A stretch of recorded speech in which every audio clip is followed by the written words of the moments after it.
कर्नाटक के उप मुख्यमंत्री डीके शिवकुमार दिल्ली दौरे पर पहुंचे। उन्होंने कहा कि वह पार्टी नेताओं से मुलाकात करेंगे और देश में आगामी चुनावों से जुड़े विभिन्न मुद्दों पर चर्चा करेंगे। शिवकुमार ने बताया कि इस बैठक में संगठन, रणनीति और चुनावी तैयारियों को लेकर अहम बातचीत होगी।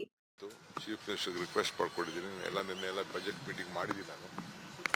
ನಮ್ದೆಲ್ಲ ಪ್ರೆಸೆಂಟ್ ಮಾಡ್ತಾರೆ ಆಮೇಲೆ ಮತ್ತೆ ಬಂದು ನಾನು ಅವ್ರ ಹತ್ರ ಮಾತಾಡ್ತೀನಿ ನಾಯಕರನ್ನು ಕೂಡ ಭೇಟಿ ಮಾಡ್ತೀನಿ ಹೋದ್ಮೇಲೆ ಎಲ್ಲರನ್ನು ಭೇಟಿ ಮಾಡೋದೇ ರೀ ಯಾರು ಸಿಗ್ತಾರೆ ಅವರೆಲ್ಲ ಭೇಟಿ ಮಾಡೋದು ಪಾರ್ಲಿಮೆಂಟ್ ನಡೀತಾ ಇರ್ತದೆ ಫ್ರೀ ಇದ್ರೆ ಖಂಡಿತ ಭೇಟಿ ಮಾಡ್ತೀನಿ ಪ್ರತಿದಿನನೂ ನಂಗೆ ಒಳ್ಳೇದೇ ಪ್ರತಿದಿನನೂ ಸಂತೋಷನೇ ಪ್ರತಿದಿನನೂ ಸಂತೋಷದ ದಿನನೇ ಪ್ರತಿದಿನನೂ ಕಷ್ಟದ ದಿನನೇ ಯಾವುದು ಏನು ಸುಲಭ ಇಲ್ಲ